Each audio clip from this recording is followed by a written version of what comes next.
తమిళనాడు ముఖ్యమంత్రిగా విజయ్ ప్రమాణ స్వీకారం చేసిన తర్వాత ఇటీవల విదేశీ పర్యటన ముగించుకొని ఇండియాకు తిరిగి వచ్చినటువంటి వైఎస్ జగన్ మొట్టమొదటిగా విజయ్ కు ఫోన్ చేసి అభినందించారు. అంతేకాకుండా తమిళ ప్రజల మీపై పెట్టుకున్నటువంటి నమ్మకాన్ని వమ్ము చేయకుండా పాలన సాగించాలంటూ ఆయనకి విషెస్ చెప్పినటువంటి పరిస్థితి. అదే సమయంలో విజయ్ తీసుకున్నటువంటి కొన్ని నిర్ణయాలు కూడా గతంలో వైఎస్ జగన్ తీసుకున్న నిర్ణయాలను పోలి ఉంటున్నాయనే వాదన వినిపిస్తుంది. సో ఈ వివరాలపై మనతో మాట్లాడేందుకు జాయిన్ అవుతున్నారు గుంటూరు నుంచి ప్రముఖ న్యాయవాది రజనీ గారు. నమస్తే మేడం. నమస్తే అండి. మేడం, టీవీకే పార్టీ అధినేత విజయ్ తమిళనాడు ముఖ్యమంత్రిగా ప్రమాణ స్వీకారం చేశారు. బల పరీక్ష నిరూపణ కూడా అయిపోయింది. ఇటు విదేశీ పర్యటన ముగించుకుని ఇండియాకు వచ్చినటువంటి వైఎస్ జగన్ ఆయనకి ముందుగా ఫోన్ చేసి అభినందనలు తెలిపారు. అంతేకాకుండా ఆయన తీసుకున్నటువంటి నిర్ణయాలను కూడా ప్రశంసించారు. ముఖ్యంగా ఈయన తీసుకున్నటువంటి నిర్ణయం ఏదైతే స్కూల్స్, బడులు, రెస్టారెంట్లు, ఆధ్యాత్మిక ప్రదేశాలకి 500 మీటర్ల దూర సమీపంలో ఉన్నటువంటి మద్యం దుకాణాలని ఆయన క్యాన్సిల్ చేస్తూ నిర్ణయం తీసుకున్నారు. గతంలో వైఎస్ జగన్ కూడా ఇటువంటి నిర్ణయం తీసుకున్నారు. ఎలా చూడాలి ఈ అంశాన్ని? ఫోన్ లో ఆయనకి అభినందనలు తెలపడం, ఆ ఇద్దరి మధ్య ఉన్నటువంటి అనుబంధం. నమస్తే అండి. ముఖ్యంగా ఏదైతే టీవీకే విజయ్ గారు ఎలక్షన్ కి ముందు ఒక పెళ్లి ఫంక్షన్ లో కూడా కలవడం జరిగింది. అక్కడ కూడా వారిరువురు మధ్య ఒక డిస్కషన్ జరిగింది. అదే మాదిరిగా ఎవరైతే జగన్ గారు వెళ్ళినటువంటి పెళ్లి తన సొంత బాబాయ్ కొడుకు తాలూకు పెళ్లి అనుకుంటా అండి. అదే మాదిరిగా విజయ్ గారికి చాలా సన్నిహితులు. ఏదైతే జోసెఫ్ విజయ్, ఈ పేరు బాగా వినపడే పేరండి. అక్కడ కుల మతాలకి అతీతంగా అన్ని కులాలని దగ్గర చేసే విధంగా ఉండేటటువంటి విజయ్ గారి మనస్తత్వం కానీ, ఆయన భావజాలం కానీ, ఇప్పుడు సపోజ్ జోసెఫ్ విజయ్ అని ఎందుకు చెప్తున్నానంటేనండి, ఇక్కడ ఏదైతే జగన్ గారిని పలుమార్లు వారు మాట్లాడే భాష అంటే మాట, నీ మతం ఏంటి? నా మతం మానవత్వం. నీ కులం ఏంటి? మాట నిలబెట్టుకునే కులం నా కులం. అంటే ఇచ్చిన మాట తప్పకుండా, అంటే మడిమ తిప్పకుండా ఉండేటటువంటి కులం నా కులం. ఇది చాలా ఆదర్శమైనటువంటి మాట.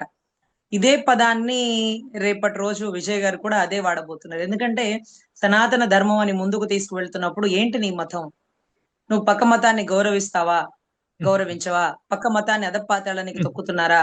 అనేటటువంటి కొన్ని నినాదాలతో ముందుకు వెళ్తున్నప్పుడు కూడా అతను కూడా నేను ఏ మతం అయితే మీకెందుకు, నా మతం మానవత్వం, అన్ని మతాలని గౌరవిస్తాను అంటూ ఒక కొత్త భావజాలం అండి. వీళ్ళిద్దరిలో ఉండే ఈక్వాలిటీ, ఇద్దరు మతం కూడా ఒకటండి, మతం కూడా ఒకటి. కానీ ఏ మతం అయితే ఏమి, రాష్ట్రానికి మంచి చేసేవాడు నాయకుడే కానీ ఆ మతస్థుడు కాకూడదు, ఈ కులస్థుడు కాకూడదు అని ఎక్కడ రాజ్యాంగంలో రాసిలేదు కదండి. ఎవరైనా ప్రజల తీర్పు మీదే ఎన్నిక కాబడతారు. సో అదే మాదిరిగా తీసుకునే నిర్ణయాలు ఇద్దరు ఒకరికొకరు ఇచ్చిన మాట నిలబెట్టుకో. ఎప్పుడు కూడా కలిసి వెళ్తే కొంత ఇబ్బందులు తగ్గుతాయేమో, కానీ ఇబ్బందులు పూర్తిగా అయితే పోవు. కష్టమైన ఒంటరిగా వెళ్ళడం వల్ల ఎన్ని ఇబ్బందులు తలెత్తినా సరే నీ ఇండివిడ్యువాలిటీ నిలబడుతుంది, ప్రజలకి నువ్వేంటో కనపడుతుంది. గుంపులో గోయిందలాగా ఎప్పుడూ ఉండకు. అది ఏదైతే అడవిలో సింహంలాగా సింగిల్ గా ప్రయత్నించు. కొడితే కుంభస్థలాన్ని కొడతావు. ఒకసారి కాకపోతే రెండోసారైనా నీ బల నిరూపణలో నీ శక్తి నీ ఒక్కడి శక్తిగానే ఉంచు అంటూ గతంలో పెళ్లిలో కూడా కొన్ని డిస్కషన్స్ జరిగినాయి అనే మాటలు మనందరం విని ఉన్నాం.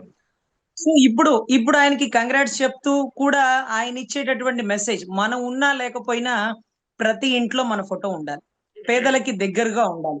పేదలకి మనం ఇచ్చే పథకాలు గత ప్రభుత్వంలో ఎవరు ఇవ్వలేదురా, ఆ హయాంలో ఆ టైంలో జగన్ గారు చేసినటువంటి అభివృద్ధి పనులు, ప్రతి పేదవాడింటికి ఇచ్చేటటువంటి అద్భుత అవకాశాలు ఆ హయాంలో జరిగింది.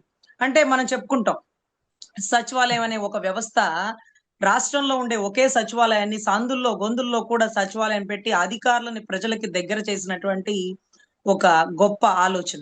అదే మాదిరిగా 1వ తారీఖు 2వ తారీఖు పెన్షన్ తెంచుకోవడానికి కొడుకుల్ని, కూతుళ్ళని, మనవరాళ్ళని, ఇంటి పక్కన వాళ్ళని అందరినీ బాతిలాడి వాళ్ళని తీసుకొని పంచాయతీ ఆఫీస్ దాకా వెళ్లి సంతకాలు పెట్టి, అది కూడా ఎంఆర్ఓ ఉండాలి, ఎండిఓ ఉండాలి, అధికారి ఉండాలి, ఇప్పుడే భోజనానికి వెళ్ళారు కూర్చోండమ్మా కాసేపు, ఇవన్నీ ఏమీ లేకుండా ప్రతిరోజు అంటే ప్రతి నెల 1వ తారీఖున నీ ఇంటికి వచ్చి నీకు పెన్షన్ ఇస్తూ, ఇదిగో ఈ ముఖ్యమంత్రి గారు ఇచ్చినటువంటి గొప్ప అవకాశం, నీ ఇంటికే పెన్షన్ వస్తుంది అంటూ అదొక గొప్ప అవకాశం అండి. సరుకులు కూరగాయలకు కూడా ఎండ టైంలో ఆపి పెందలాడే వెళ్ళిపోవడం, లేకపోతే సాయంత్రం వెళ్ళిపోవడం లాంటివి చేసేస్తారు.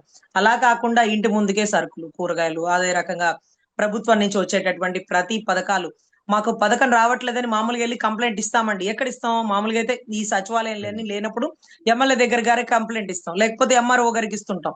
ఇవన్నీ అవును. లేకుండా ప్రతి పథకాలు మీ ఇంటికి వచ్చినాయా లేదా అంటూ మీ సందుల్లో ఉండే 50 ఇళ్లకు ఒక వాలంటీర్ వచ్చి పలుమార్లు అడుగుతది. ఆ పథకం రావట్లేదంటే ఆధార్ కార్డ్ అది మార్పించుకోవాలి. ఆ పథకం రావట్లేదంటే ఈ సర్టిఫికేట్ ఉండాలి. ఇవన్నీ కూడా అవేర్‌నెస్ ఇస్తుంది.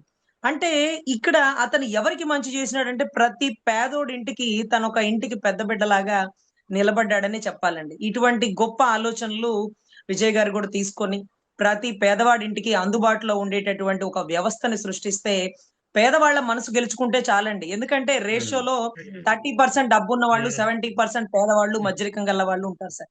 ఈ 70% మనం రీచ్ అయితే చాలు సార్. ఈ 30% మన అవసరం ఉండదు. వాళ్ళకి మన అవసరం ఉండదు సార్. ఓటు వేస్తుంటారు.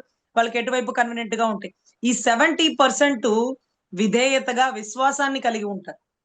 వీరు మారు మాట్లాడరు. ఎవరు వారికి ఎవరైతే మంచి చేసిన వారో వారిని ఎప్పటికీ చెయ్యొదలరండి. సో ఖచ్చితంగా ఇలాగ ప్రజలకి, పేదవాళ్ళకి అందుబాటులో ఉండాలనే ఒక వ్యవస్థను సృష్టించారు. అదే మాదిరిగా మీరు చూస్తే రైతు భరోసా. మీకు ఎరువులొచ్చినియా? మీకు మంచి విత్తనాలొచ్చినియా? కొత్త అవకాశాలు లేకపోతే ఈ పంటేయండి, ఆ పంటేయండి అంటూ రైతు భరోసా కేంద్రాలు. ప్రతి ఏరియాలో దగ్గరగా ప్రభుత్వానికి అంటే ప్రభుత్వం సెంట్రల్ గవర్నమెంట్ స్థాపించినటువంటి ఒక వైద్య బృందం. అది కూడా నంబర్ 1 అండి. ఇప్పుడు మా ఏరియాలో కూడా ఒక దగ్గరగా ఉంటది. రూపాయి ఖర్చు లేదు. ఇక్కడ ఉండే పని వాళ్ళు అందరూ అందుబాటులో ఉంటారు. కానీ పెద్దవాళ్ళు కూడా ఆ పెద్ద హాస్పిటల్ అయినా ఇది కూడా డాక్టర్లు ఉంటారు కదా! అని అందరూ అక్కడికే అలవాటవుతుందండి. అందరూ అక్కడికే అలవాటవుతుంది. సో ఖచ్చితంగా వైద్యాన్ని అందుబాటులో చేశారు. రైతు భరోసా ద్వారా రైతులకి చేయూతనిచ్చారు. సచివాలయం సిబ్బంది ద్వారా ప్రతి పేదవాడికి రావాల్సినటువంటి అన్ని సదుపాయాలని మీ సందుగొందుల్లో మీ ఇంటికొచ్చే వాలంటీర్ల ద్వారా, సచివాలయ సిబ్బంది ద్వారా మీ సమస్యలు సత్వరమే పరిష్కారం అవుతాయి. మీరు ఎంఆర్ఓ దగ్గరికెళ్ళక్కర్లా. మీ రైట్. సమస్య ఏంటో వాలంటీర్ మీ ద్వారా ఎంఆర్ఓ దగ్గరికి తీసుకెళ్తుంది అనేటటువంటి గొప్ప గొప్ప విషయాలండి. వైఎస్ఆర్ ఆరోగ్యశ్రీ ద్వారా ఎలా అయితే రాజశేఖర రెడ్డి గారు ఇంకా కూడా జనాల గుండెల్లో బతికే ఉన్నారో, అదే మాదిరిగా ఈ సచివాలయ సిబ్బంది గాని, వాలంటీర్ సిబ్బంది గాని, రైతు భరోసా గాని, ప్రభుత్వంకి సంబంధించినటువంటి వైద్య బృందాలు కానీ, లేకపోతే 108లు గాని, తర్వాత పశువులకి సంబంధించినటువంటి వాహనాలు కానీ, ఇవన్నీ కూడా పేదలకి దగ్గరయ్యేటటువంటి గొప్ప ఆలోచనలండి. ఇవన్నీ కూడా విజయ్ గారు బహుశా ఇక్కడ స్వీకరించి అక్కడ కూడా ఇంప్లిమెంట్ చేయాలని, అక్కడ పేదవాళ్ళకి కూడా అందుబాటులో ఉండాలని మనస్ఫూర్తిగా కోరుకుంటున్నాం. బహుశా ఆయన కూడా అలాంటి సలహాలే ఇచ్చి ఉంటారని మనం భావిస్తాం. దానికి ఓవరాల్ గా విజయ్ విజయం సాధించిన వెంటనే వరుసగా 2 సార్లు ట్వీట్ చేశారు వైఎస్ జగన్. ఇప్పుడు నిన్న ఇటీవల ఫోన్ కూడా చేసి కంగ్రాచులేషన్స్ చెప్పడం జరిగింది. Yes sir. ఎగ్జాక్ట్‌లీ మీరు గతంలో గమనిస్తే రాజశేఖర్ రెడ్డి గారు ఫ్రీ పవర్ అనేది ఒకటి ఫస్ట్ సంతకం పెట్టారు. మీకు గుర్తుందా అండి? యా యా యా రైతులకి సంబంధించి ఫ్రీ పవర్ అన్నారు.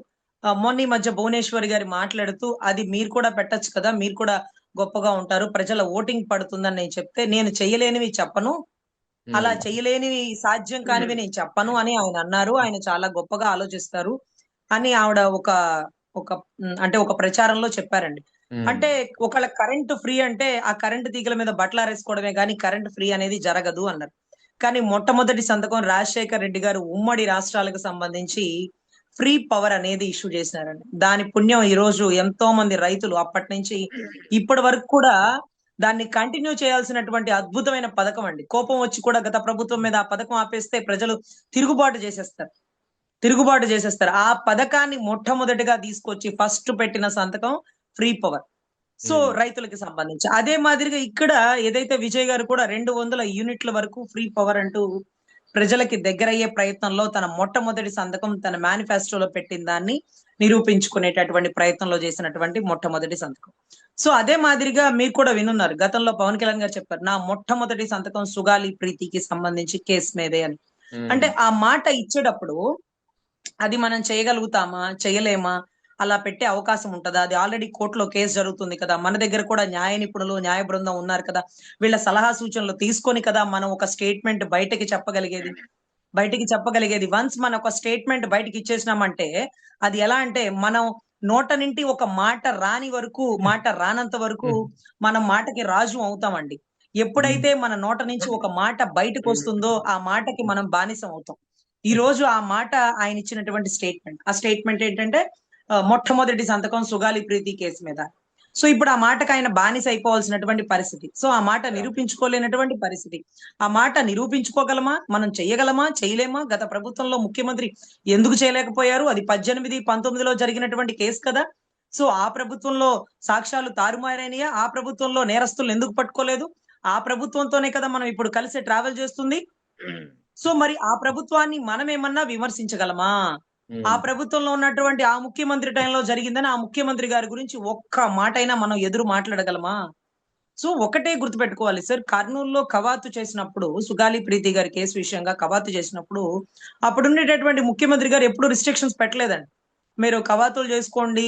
నేను తప్పైతే నన్ను ప్రశ్నించండి. నాలో లోపం ఉంటే నన్ను నిందించండి అన్నట్టుగానే ఆయన కర్నూలులో కవాతులు చేసి అప్పుడున్నటువంటి ముఖ్యమంత్రి గారిని అప్పుడున్నటువంటి గౌరవ పవన్ కళ్యాణ్ గారు మాట్లాడుతున్నప్పుడు కూడా ఎక్కడ ఏ పోలీసులు ఇబ్బంది పెట్టింది రైట్. లేదు. వాటికి పర్మిషన్‌లు కూడా ఇచ్చినారు. అంటే అప్పుడు కూడా ఆయన జగన్ గారిని నిందిస్తున్నారే కానీ, ఆ కేసు 18, 19లో ఉన్న ప్రభుత్వం నిమ్మకు నీరెత్తినట్టుంది. ఉమ్. ఆ ప్రభుత్వంలో సాక్ష్యాలు తారుమారైని.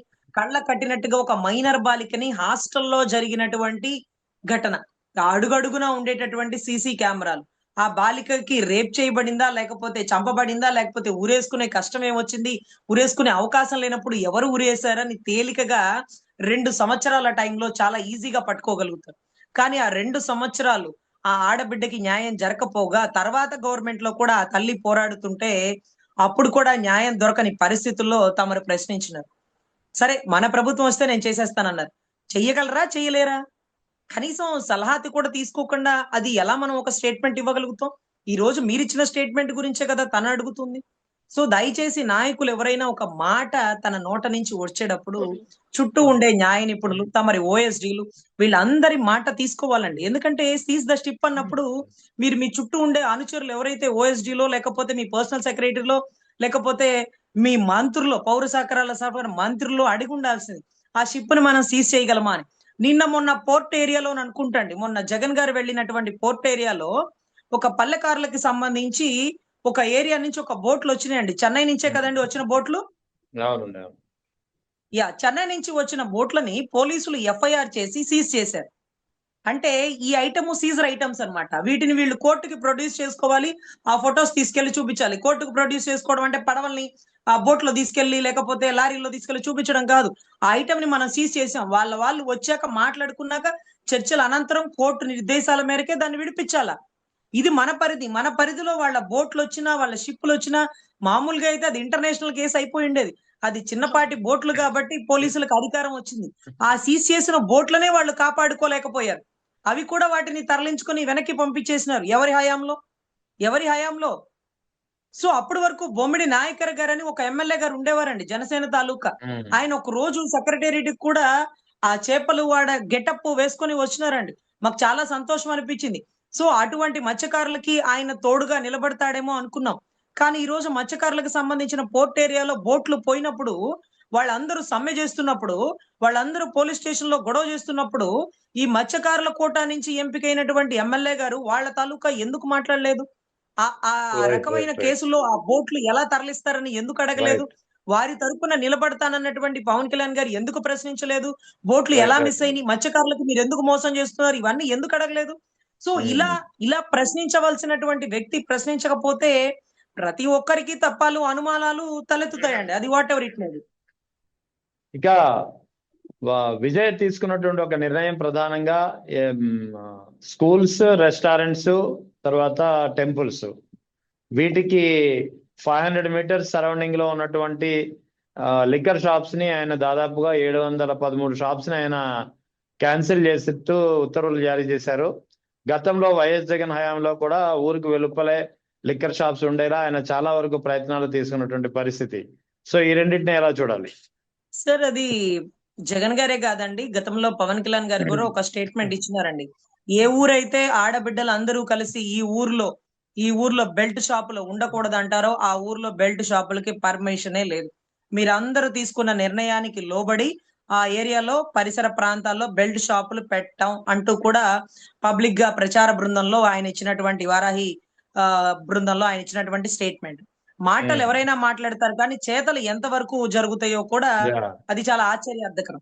సో, అదే రకంగా గత గవర్నమెంట్‌లో జగన్ గారు ఏదైతే 500 మీటర్ల లోపు అంటే కనీసం అందుబాటులో ఉండకుండా ఆ పరిసర ప్రాంతాల్లో బెల్ట్ షాపులు ఉండకుండా చూడాలని ఆయన చెప్తుండేవారండి. సో ఇక్కడ అదే మాదిరిగా 750 బెల్ట్ షాపులు పైచులుకండి. అంటే దీంట్లో ఎన్నో మార్లు కాంగ్రెస్ లేకపోతే స్టాలిన్ గారివో లేకపోతే బీజేపీ వాళ్ళవో ఎంతో మంది కాంట్రాక్ట్లు ఉంటాయి.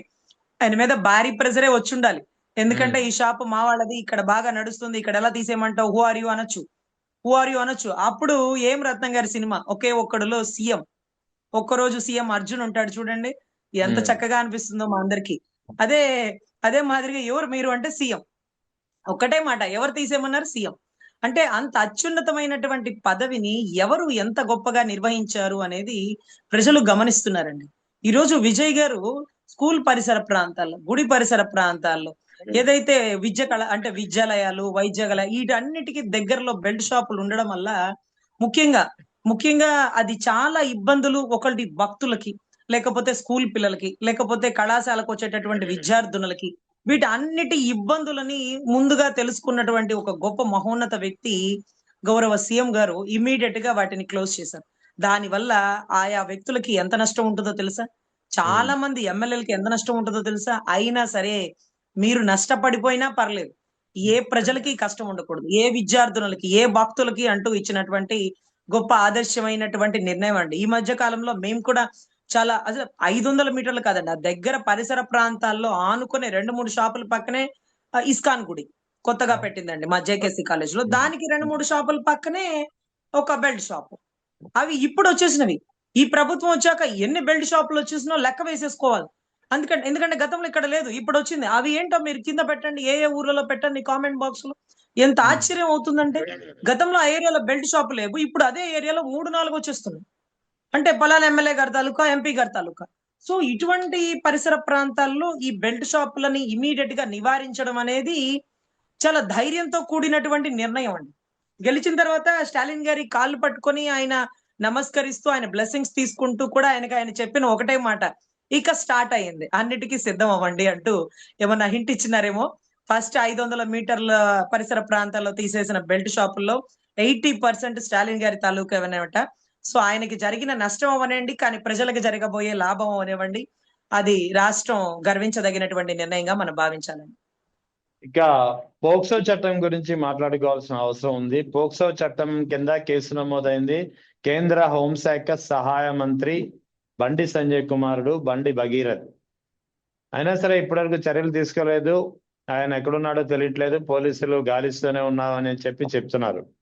అంటే ఒక 16-17 ఏళ్ల మైనర్ బాలికపై ఇంత ఈ విధంగా లైంగిక దాడి జరిగితే, అది కూడా కేంద్ర సహాయ మంత్రి బండి సంజయ్ కుమారుడిపై ఉన్నటువంటి అభియోగాలు.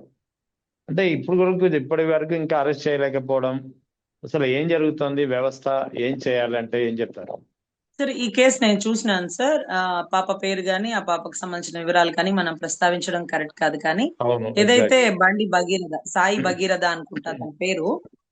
ఆశ్చర్యం ఏంటంటే మగధ న్యూస్ ఛానల్ లక్ష్మి గారు దీని గురించి అనలైజ్ చేసినారండి. మీరు విన్నారా సార్? లేదండి. ఒక్కసారి వినండి. చాలా ఆశ్చర్యకరమైనటువంటి స్టేట్మెంట్ ఏంటంటే, ఆవిడ చెప్తున్నారు, ఈ అమ్మాయి గురించి ఆ ఊరు మొత్తానికి తెలుసు, ఈ అమ్మాయి ఎవరెవరితో తిరుగుతుందో తెలుసు, ఎక్కడెక్కడ తిరుగుతుందో తెలుసు. తర్వాత ఈ అమ్మాయి చాలా మంది వాళ్ళని, పెద్దవాళ్ల తాలూకా నెంబర్లు, అంటే బాగా డబ్బున్న పొలిటికల్ లీడర్ల, నాయకుల కొడుకుల నెంబర్లు అడుగుతూ ఉండేది. ఇలాంటి పిల్లనా అలాంటి పిల్లనా అంటూ ఆ అమ్మాయి క్యారెక్టర్ గురించి గౌరవ జర్నలిస్ట్ లక్ష్మి గారు మాట్లాడారు. అంటే నేనేం చెప్తున్నానంటే, ఆ అమ్మాయి మంచిదో చెడ్డదో మనకు తెలియదు. అదే మాదిరిగా భగీరథ ఈ తప్పు చేసినాడో లేదో కోర్టులో ఎంక్వైరీ జరుగుతుంది, ఫోక్సో కేసు నమోదు చేసినారు. అతనే చేసినాడు అనడానికి ఆధారాలు ఉన్నాయి. కానీ అతను చేశాడు, కానీ ఈ అమ్మాయి అలాంటి క్యారెక్టరే. అతను చేశాడు, వాస్తవం చేశాడు కాబట్టే ఫోక్సో కేసు నమోదు చేయగలిగారు. అల్లాటప్పగా నమోదు చేయలేరండి. అందులోనూ ఏదైతే హోంశాఖ సహాయ మంత్రి బండి సంజయ్ గారి కొడుకు మీద నమోదు చేయాలంటే మామూలుగా అయితే ఎంతో ఒక 5 లక్షలు 10 లక్షలు పడేస్తే కేసు ఎత్తేసి ఉండేవాళ్ళేమో. అలా కూడా ఎత్తలేదు అంటే ఎంత స్ట్రాంగ్ గా ఎన్ని ఆధారాలు ప్రొడ్యూస్ చేస్తే కేసు పడింది. అదే మాదిరిగా మీరు ఒకటే గమనించండి సార్, సాయి భగీరథ గారు ఇంతవరకు దొరకలేదట. మామూలుగా మన ఊర్లో ఏదైనా స్టేషన్ లో ఇలాంటి కేసు నమోదు అయినాయి అనుకోండి, ఆ ముద్దాయి తాలూకా కనపడలేదు అనుకోండి, అప్స్టాండింగ్ లో ఉన్నాడు అనుకోండి, ఆ కుటుంబ సభ్యులను తీసుకొస్తాం సార్, సర్వం కదా. ఆ కుటుంబ సభ్యుల్ని స్టేట్మెంట్ తీసుకోవాలి, వాళ్ళని ఇంటికి తీసుకొస్తాము, లేకపోతే వాళ్ళని పోలీస్ స్టేషన్ కి తిప్పుతాము, వాళ్ళ దగ్గర నుంచి స్టేట్మెంట్ తీసుకుంటాము, వాళ్ళ ఫోన్ ట్రాక్ రికార్డ్ చూస్తాము, ఆ అబ్బాయికి సంబంధించిన ఫ్రెండ్స్ ని, చుట్టాలని అందరిని ఎంక్వైరీ చేస్తాం. కానీ బండి సంజయ్ గారి కేసులో ఇవేమీ జరగలేదు. అతను దొరికే వరకు అంటే యాంటిసిపేటరీ బెయిల్ ఏమన్నా వేసున్నారేమో. అవును. అతను దొరికే వరకు అంటే అబ్స్కాండింగ్ బెయిల్ వచ్చే వరకు అతను దొరకడు.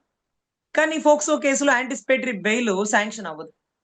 సో ఉమ్, అప్పుడు ఏం చేయాలి? ఈ అమ్మాయితో స్టేట్మెంట్ వెనక్కి తీపిచ్చాలి. ఈ అమ్మాయి తనంతట తాను కేసు వెనక్కి తీసుకోవాలి. అవసరమైతే ఈ అమ్మాయిని నేను పెళ్లి చేసుకుంటాను, నా మీద ఈ కేసు లేకుండా చెయ్యండి అనే స్టేట్మెంట్ కూడా రావాలి. సో చూడాలి సార్. నాకు చాలా ఆశ్చర్యం ఏంటంటే గట్కేసర్ ఇన్సిడెంట్ అని మీకు గుర్తుందో లేదో, తెలంగాణ నేను దిశ ఎన్కౌంటర్ కేసు చేస్తున్న అవునవును. తరువాత even yeah yeah yeah. Ghatkesar incident జరిగింది. ఒక ఆడపిల్ల ఎవరినో ప్రేమించింది. అతన్ని తీసుకొని బైక్ మీద అలా ఇలా చక్కర్లు కొడుతూ ఒక పొదల దగ్గరికి వెళ్ళింది. అంతా బానే ఉంది.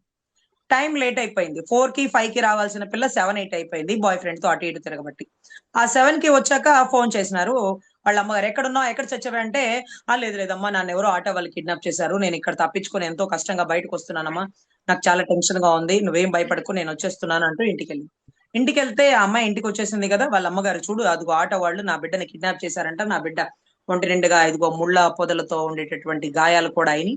ఎవరో వాళ్ళ అంతు చూడాలి. వాళ్ళు ఇంకేడ బిడ్డని అట్లా చేయకుండా ఉండాలంటూ తల్లి కూతుళ్ళు ఇద్దరు వెళ్లి పోలీస్ స్టేషన్ లో కంప్లైంట్ ఇచ్చారు.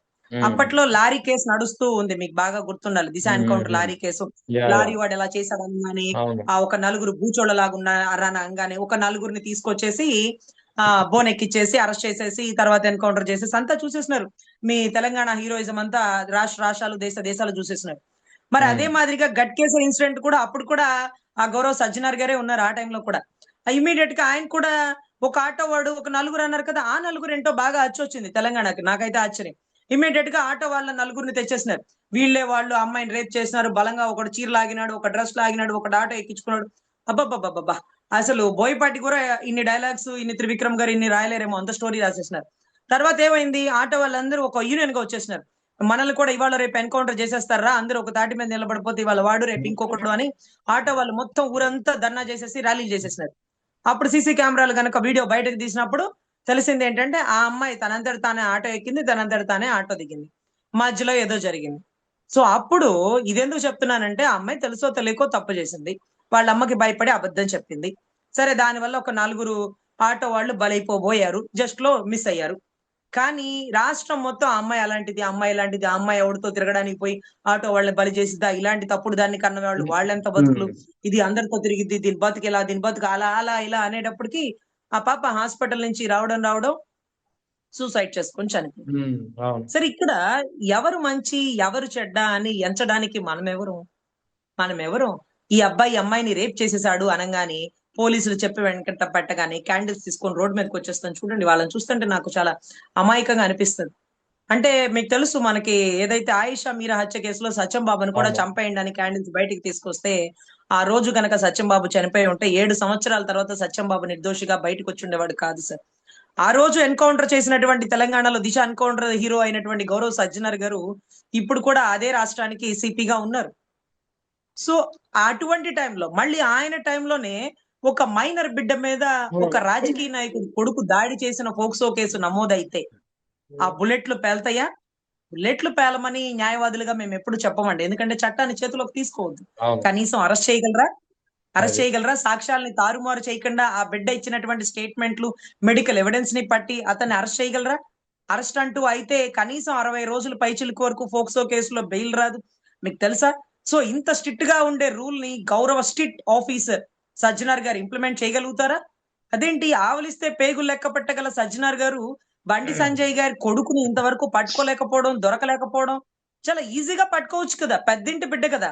ఎక్కడికంటే ఎక్కడికి వెళ్ళడు కదా! అవును. ఎక్కడికెక్కడికి వెళ్తాడో ట్రాక్ అవుట్ ఇమ్మీడియేట్ గా మనం చేయొచ్చు కదా! చేయొచ్చు కదా! ఎందుకు చేయలేకపోతున్నారు? ఇప్పుడు చెప్పండి. పెద్దోడికి ఒక న్యాయం, పేదోడికి ఒక న్యాయమా? తెలంగాణ కేసులో ఆధారాలు కూడా లేకుండా, కోర్టులో సాక్ష్యాలు కూడా ఇవ్వకుండా, కేసులో ఆర్గ్యుమెంట్ కూడా కాకుండా వీళ్ళే దోషులని చనిపోయిన అమ్మాయి చెప్పలేదు. అక్కడ చూసిన ఎవిడెన్సు చెప్పలేదు. మరి వీళ్ళే దోషులని మీరెలా నిర్ణయించారు? వాళ్ళు ఒప్పుకున్నారు రజనీ గారు. అవును. స్టేషన్‌లో పెట్టి కొడితే నేనైనా ఒప్పుకుంటా. నేరం చేసినానని. ఏం చేస్తాం? తప్పని పరిస్థితులు గదా! So right right. ఇటువంటి పరిస్థితిలో వాళ్ళని కాల్చి చంపినటువంటి పరిస్థితుల్లో తప్పట్లు కొట్టినటువంటి మీ తెలంగాణ రాష్ట్రం ఈ రోజు ఒక రాజకీయ నాయకుడు కొడుకు తప్పు చేసి ఈ రోజుకి అప్స్టాండింగ్ లో ఉంటే నిద్రపోతుందా రాష్ట్రం? నిద్రపోతుందా అధికారులు? మళ్ళీ హీరో వెలుగులోకి వచ్చినారు కదా గౌరవ్ సజ్జనర్ గారు. పట్టుకోండి, పట్టుకోండి, శిక్ష వేయించండి. పొలిటికల్ లీడర్ కొడుకు అయితేనేమి, లేకపోతే సినిమా యాక్టర్ కొడుకు అయితేనేమి, తప్పు చేస్తే ఎవరైనా ఒకటే కదా రాజ్యాంగబద్ధ అవును. పదవిలో ఉన్నప్పుడు. సో ఇటువంటి విషయాల్లో ఆ ఆడబిడ్డ గురించి మాట్లాడినటువంటి మగధా న్యూస్ ఛానల్ లక్ష్మి గారికి నేను ఒకటే చెప్తున్నా, అమ్మాయి మంచిదో చెడ్డదో ఒక మహిళగా మనం నిర్ధారించలేం. 17 ఏళ్ల లోపు పిల్ల, 18 ఏళ్ల లోపు పిల్ల, ఏది చేసినా తెలిసి చేసినా తెలియక చేసినా అది తప్పు కింద పరిగణించబడదు. పెద్దింటి అవును. వాళ్ళ నెంబర్లు తీసుకుని ఆ అమ్మాయి ట్రాప్ చేస్తుంది అంటే ఎవడు పడమన్నాడు? పెద్దింటోడు. జాగ్రత్తగా ఉండొచ్చు కదా. ఆ పిల్ల ట్రాప్ చేస్తుందని ఆ పిల్ల గురించి అడిగితే ఊరు ఊరు చెప్తారట. ఇప్పుడు ఆ అమ్మాయి అవమానంతో ఏదన్నా చేసుకుందంటే ఆ వీడియో ఎవిడెంటరీగా పెడితే మగధా న్యూస్ ఛానల్ లక్ష్మి గారిని అరెస్ట్ చేస్తారు తెలుసా? ఉమ్. మీరు మాట్లాడిన మాటల వల్ల ఆ అమ్మాయి మనస్తాపానికి గురై ఏదైనా చేసుకుంటే ఆ తప్పు మీదవుతుందో తెలుసా? మనం కూడా పత్రికల్లాగా కొన్ని చోట్ల క్రిటిసైజ్ చెయ్యొచ్చు. కానీ వ్యక్తిగత విషయాల్లోకి పోకూడదు. మైనర్ బిడ్డల జోలికి అసలే పోకూడదు.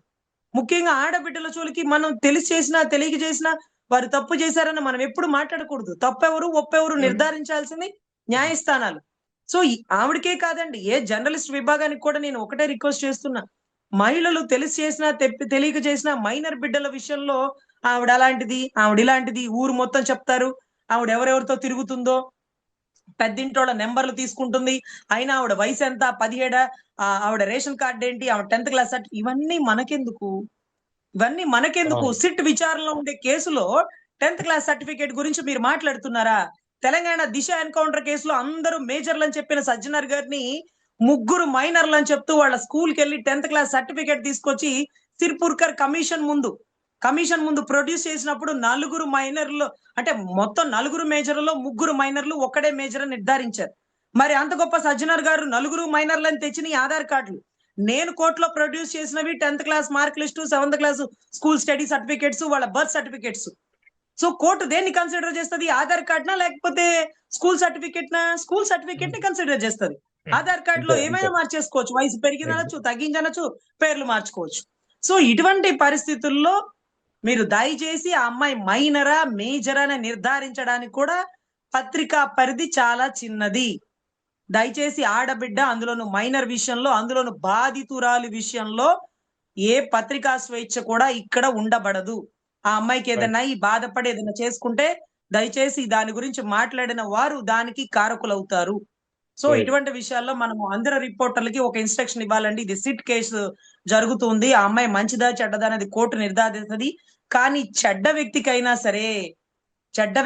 సరే మనం ఎప్పుడు అంటే హాని చేయకూడదండి. ఫర్ సపోజ్ మహారాష్ట్ర, బాంబే కేసుల్లో జరిగినటువంటిది.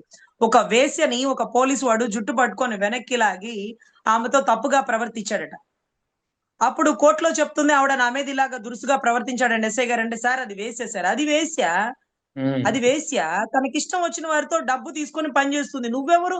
తనకిష్టం లేకుండా తన మీద చెయ్యి వేయడానికి, తనకిష్టం లేకుండా తనని ఆ పదంతో సంబోధించడానికి అంటూ ఉమ్. అతన్ని 6 నెలలు సస్పెండ్ చేసినటువంటి జడ్జి గారండి. అంటే అవును. ఆవిడ మంచి మనిషి కాదండి. ఆవిడ తప్పుడు మనిషండి. అయితే మాత్రం నువ్వు మాట్లాడతావా? మొన్న ఈ మధ్య అండి మనకి రైల్వే కోడూరు విషయంలో కూడా ఒక మహిళ, ఒక ఉద్యోగస్తురాలు, ఒక పంచాయతీ శాఖలో ఉద్యోగస్తురాలు నన్నిలా ఒక ఎమ్మెల్యే మోసం చేసినాడంటే అది తప్పుడుది, అది అలాంటిది, అది వాడితో తిరిగింది, వీళ్ళతో తిరిగింది అంటూ నాడి రోడ్డు మీద జుట్టు లాగి ఆమెను కొట్టినటువంటి దుస్థితి. మనకి చట్టాన్ని చేతిలో తీసుకునే అధికారం లేదు. ఒక మహిళ తప్పు చేసింది అని అనడానికి కూడా మనమేమి జడ్జిలు కాదు. ఆ అవును. జడ్జిలకు కూడా లేదు ఆవిడ ఈ విషయంలో తప్పు చేసింది అనడానికి. కొన్ని అడల్టరీ అనే కేసులు కూడా స్ట్రక్ డౌన్ చేయబట్టి. సో దయచేసి మన పరిధి ఎంతవరకు అంతవరకు మాట్లాడితే బావుంటది. పరిధి దాటి మాట్లాడితే దాని వల్ల ఎదురయ్యే పర్యవసానాలకి మనమే శిక్షార్హులం కాగలం కాబట్టి పత్రికా స్వేచ్ఛ లిమిటెడ్‌గా పెట్టుకోండి. కుదిరితే కుదిరితే బండి సంజయ్ గారి కొడుకుని ఇప్పటి వరకు పట్టుకోనటువంటి గౌరవ పోలీస్ అధికారులను వాళ్ళని కాలర్ పట్టుకొని నిలదీయండి. ఒక రిపోర్టర్‌లుగా, ఒక జర్నలిస్టులుగా, ఒక నిజాన్ని బయటకు తీసుకురండి. బాధితురాలు వయసెంత? బాధితురాలు తిరుగుబోతు, బాధితురాలు పెద్ద పెద్ద డబ్బున్న బిడ్డల్ని ఎరవేస్తది. ఇవన్నీ పిచ్చి మాటలు. మనం ఎప్పుడు మాట్లాడకూడదు. దయచేసి ఆవిడకి కానీ, ఇంకొకరికి కానీ నేనిస్తున్న ఇన్‌స్ట్రక్షను, పోలీస్ అధికారులు, ఉమ్. పోలీస్ అధికారులు ఇంకా కూడా నిమ్మకు నీరెత్తినట్టు ఉండి, ఒక హోంశాఖ సహాయ మంత్రి గారి తనయుడిని పట్టుకోవడం కడు జాప్యం అవుతుంది. దీనిలో ఎన్నో అనుమానాలు తలెత్తుతున్నాయి. అక్కడ ఉంది కూడా కాంగ్రెస్ గవర్నమెంట్. బట్ బీజేపీకి సంబంధించిన ఒక వ్యక్తిని ఎందుకు కాచి కాపాడుతున్నారు? బహుశా ఇవన్నీ కూడా తెర మీదకి రావాల్సినటువంటి పరిస్థితులు అయితే ఉన్నాయండి. ఖచ్చితంగా నిజాయితీగా చట్టం దృష్టిలో అందరూ సమానులే. తప్పు చేసిన వాడు ఎంతటి వాడైనా సరే అతన్ని చట్టరీత్యా చర్యలు తీసుకోవాలని నేను మనస్ఫూర్తిగా కోరుకుంటున్నానండి. ఒక న్యాయవాదిగా, ఒక మహిళగా.